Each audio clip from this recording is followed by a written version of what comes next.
کہ جب اللہ تعالیٰ نے خواب میں ان کو بتلایا کہ بیٹے کو قربان کر دیجئے، تو انبیاء کرام کے خواب تو سچے ہوتے ہیں، اس لیے وہ اٹھے اور انہوں نے نیت کر لی۔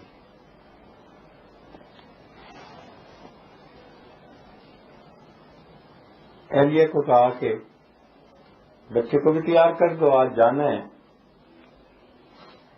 کسی بڑے کی ملاقات کے لیے۔ تو بیوی نے بھی بیٹے کو تیار کر دیا، چل پڑے، چلتے ہوئے چھری بھی لے لی۔ اب بیوی کے ذہن میں بھی یہ ہے کہ کسی بڑے سے ملاقات کرنی ہے، بچے کے ذہن میں بھی یہ ہے کہ کسی بڑے سے ملاقات کرنی ہے۔ حقیقت حال پوری پتہ نہیں کسی کو۔ جب چل پڑے تو پیچھے شیطان بی بی ہاجرہ کے پاس آیا اور کہنے لگا تجھے پتہ ہے کیا ہونے والا ہے؟ اس نے کہا نہیں۔ کہنے لگا تیرا خامد بیٹے کو ذبح کرنے لے کے جا رہا ہے۔ اس نے کہا تیری مت ماری گئی بوڑھے، کبھی کوئی باپ بھی بیٹے کو ذبح کرتا ہے؟ کہنے لگا اللہ کا حکم ہے۔ جیسے ہی انہوں نے سنا تو فرمانے لگی اگر اللہ کا حکم ہے تو میں اللہ کے حکم پہ راضی ہوں۔ تو جب اس نے دیکھا کہ یہاں تو دال نہ گلی، حضرت اسماعیل علیہ السلام کے پاس آیا،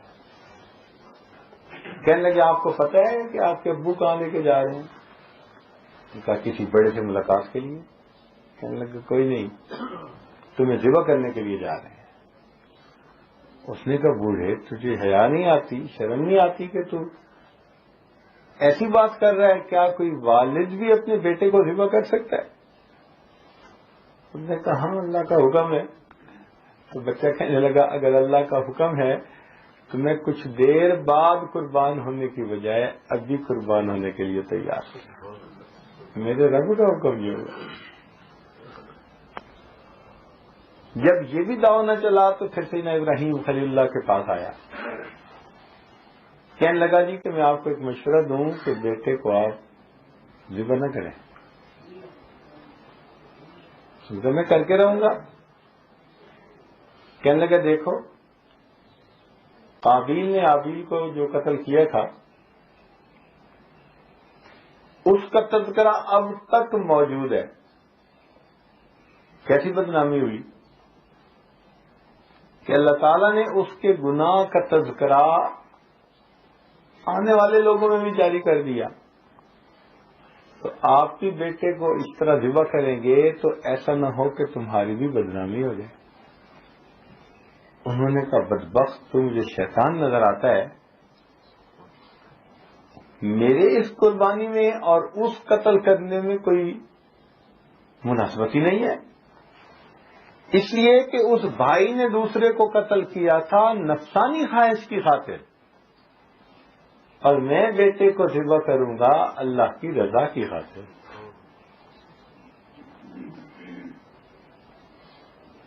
جب دیکھا کہ دال نہیں گلی تو راستہ روک کے بیٹھ گیا، میں نہیں جانے دیتا۔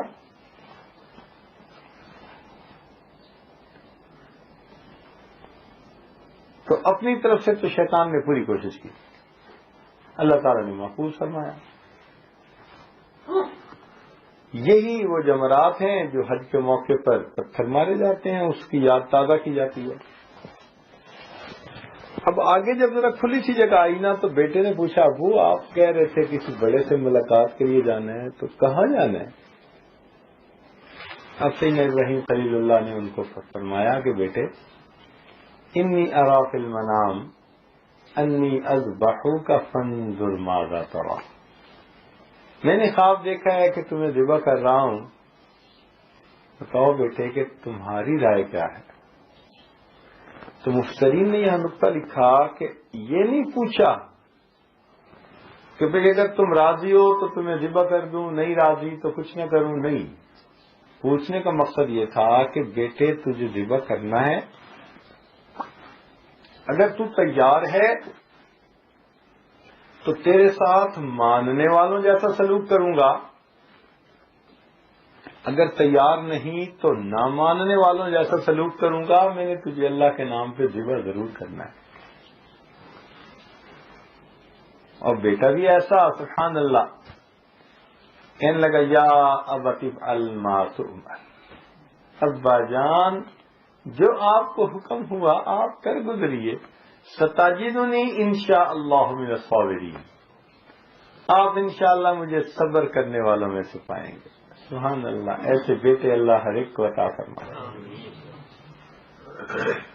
اب جب باپ نے بھی ٹھان لی، بیٹے نے بھی ہاں کر دی، فلما اسلما، جب دونوں نے یہ بات طے کر لی، دونوں متفق ہو گئے، دونوں تل گئے، باپ ذبح کرنے کے لیے اور بیٹا ذبح ہونے کے لیے.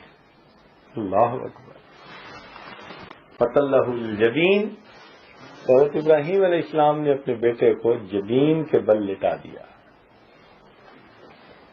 جبین کہتے ہیں یہ جو سائڈ ہوتی ہے نا پیشانی کے ساتھ، سیدھی جگہ کو جبہہ کہتے ہیں اور ان دونوں چیزوں کو جبینان کہتے ہیں.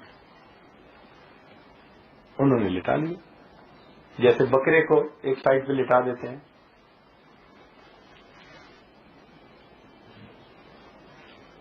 ایسے میں حضرت اسماعیل علیہ السلام نے عرض کیا، کتابوں میں لکھا ہے کہ ابا جان میں چھوٹا ہوں، جب آپ مجھے ذبح کرنے لگیں گے تو ایسا نہ ہو کہ میں اس وقت تڑپنے لگوں، تو آپ مجھے باندھ دیجیے. حضرت ابراہیم علیہ السلام کے ہاتھ میں رسی تھی، آپ نے اس کو باندھ دیا. جب باندھ دیا تو اس وقت بچے نے ایک بات اور کی، کہنے لگا ابا جان میری خواہش ہے کہ جب آپ مجھے ذبح کر لیں تو میرے کپڑے لے جا کے میری والدہ کو دکھا ضرور دینا، تاکہ میری امی کو پتہ چل جائے کہ میرا بیٹا اللہ کے نام پہ قربان آ گیا. اللہ اکبر. سیدنا ابراہیم علیہ السلام نے اپنی بھی آنکھوں میں پٹی باندھ لی کہ ایسا نہ ہو کہ میں بچے کو دیکھوں تو میرے اپنے ہاتھ کے اندر کوئی سستی رہ جائے. آنکھوں کو بند کر لیا، بیٹے کو لٹا لیا، اپنی طرف سے بیٹے کو قربان کیا. آنکھ کھولی تو اللہ نے بیٹے کی جگہ مینڈا وہاں رکھا، قربانی قبول ہو گئی.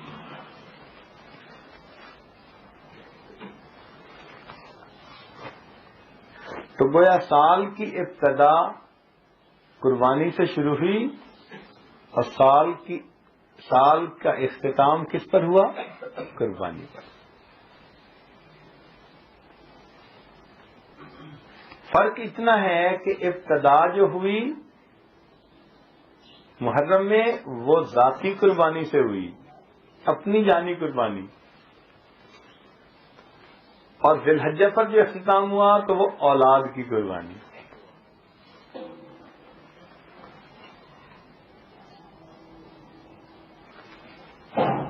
گویا اس زندگی میں مومن کی ابتدا بھی قربانی اور مومن کی انتہا بھی قربانی. خواہشات کی قربانی دیں، دین کی خاطر اپنی ضروریات کی قربانی دیں، اپنی جان، اپنا مال، ہر چیز کی قربانی اللہ کی رضا